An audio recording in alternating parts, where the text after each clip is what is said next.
Family in Canada, so I would like to go in the Canada. HU, sinasama din ako sa Australia. Mababait ka mga mo kung saan kami pupunta. Ano yun sila? Australian pala. Australia, Perth. Sa Perth sila. Tapos, Perth, Australia. Oo, tapos pag sila nagkano, nung may sila mag-holiday, kasama ako sa Italy. Tapos, nung sa Sinama ka sa Italy, sa Australia. Yeah, Australia. Tapos, Sarap naman ng sa Singapore, dinala kami sa Malaysia, Indonesia, ano Thailand. trabaho nila? Bakit? Doktor sila, doktor. Ay, lagi lang sila nagtatrabaho. Pagka lang, ayan lang, pag sila mag-holiday, sabihin sa akin ng maaga, Flora, if you don't mind, you can go with us. Of course, I like it. Libre. Libre, siyempre. Kaya nung makapunta rito, sabi ng migration. Pagkain mo, hotel mo, tsaka yung... Sabi ng migration, oh, you got plenty of place to go. Yes, kako, because I was a non-deport. You are lucky. Makikita sa passport na yun. Makikita. Kaya I have plenty experience being a nun. Wala no, 37 na kasi. So, nag-stop ka ng work as a caregiver. Ilang taon ka na? Nung tapos ng 8 years ko, hindi na ako nag-aral ako ng nursing aid. Tapos dahil single mother, kaya nga nakabili ako ng condo. Sila nagbayad sa akin ng 8 months. Nagbayad ng gobyerno. Wala akong bayad kahit 5.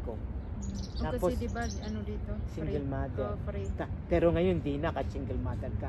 So tapos nung ako natapos ng nursing aid. So yun yung aid, benefits dito, yung sa health, free ka doon dati. Yeah. Tapos yung nursing aid Saka ako. education, di ba? Free ba dito? Oo, noon. Pero ngayon, di na. May bayad na ngayon. Tapos nung nursing aid ako, tapos na ako. What else do you want more if after the nursing aid? Tinatanong ako, you wanna be LPN o nursing? I'll think about that first topic sa kanila. Alam mo, tanungin ka, noon napakadali. Dito mo 8 months yung mortgage ko, sila nagbayad. Pati yung condo fee. Ang bayad naman ng amo. Hindi, ang gobyerno nagbayad. Gobyerno Kasi nagbayad? Single mother ako noon. Pero ngayon. Wala na, iba na. Parang iba na patakaran. Iba na ngayon kasi nga ang gobyerno naman ang pera.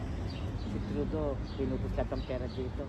So paano mo na dati nag-iipon ka talaga ng todo? Yung di-manage mo ang income mo, padala sa pamilya.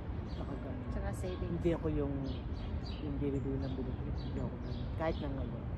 Lalo na ngayon So ano lang, school tapos? Lalo na ngayon ako yung nag-retire na. Kasi ang pera ng gobyerno, hindi naman malaki binibigyan yung pension. Yung pension. Kaya kung hindi ka marunong umawak ng pera mo, you're a dead meat. You better control the way you spend money. Because it's not much. No. It's not much. Kaya nga iba sabi, yung maganda nag-retire, maganda. Kung marami kang kumuha ka ba nun din dati ng mga insurance ganyan din? I have insurance now. My insurance, medication, the therapy, everything is insurance now. Everything is insurance. Kaya nga, saan na natitira sa parang pay now, use ganun ako.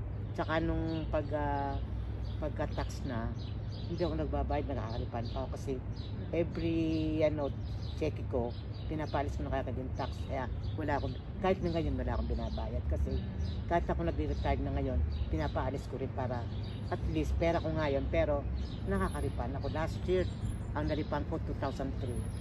Laki din. Si Kating gumawa ng akin tax. Si Kati malapit lang dito. Yun ba yung pamangkin mo ba yan? Yeah, yung dati niya, kapatid ko.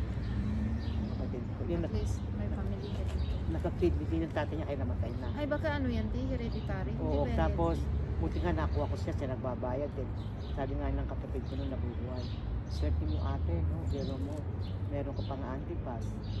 Tapos sabi niya, meron ko pang libreng dyan. Napakaganda, tsaka at least nakuha mo yung anak ko. Siya nagbabayad ng dialysis. Pero sa Pilipinas, bawat 3 times na rin. Sa loob ng isang buwan, gumagas ng mga 25,000. Isang buwan? Ilang buwan? Oo. Ilang buwan laki, no? 25? Yeah. So wala kang income yan. Kaya nga sabi niya, hindi pwedeng kaya buti na lang ate, kinuha mo yung anak ko kanya. Ang laking bagay. Tsaka din kami bahay sa Palawan. They have a house in Palawan. In Brooks Point. And then I bought extra lupa. Siguro, pero wala pang bahay. At puro mga patanim. Mga bayabas, mangga. Magsilap ng bahay, pwede mong Nabili ko yun, mura lang. Ang mura na nabili ko. Sabi ko nga sa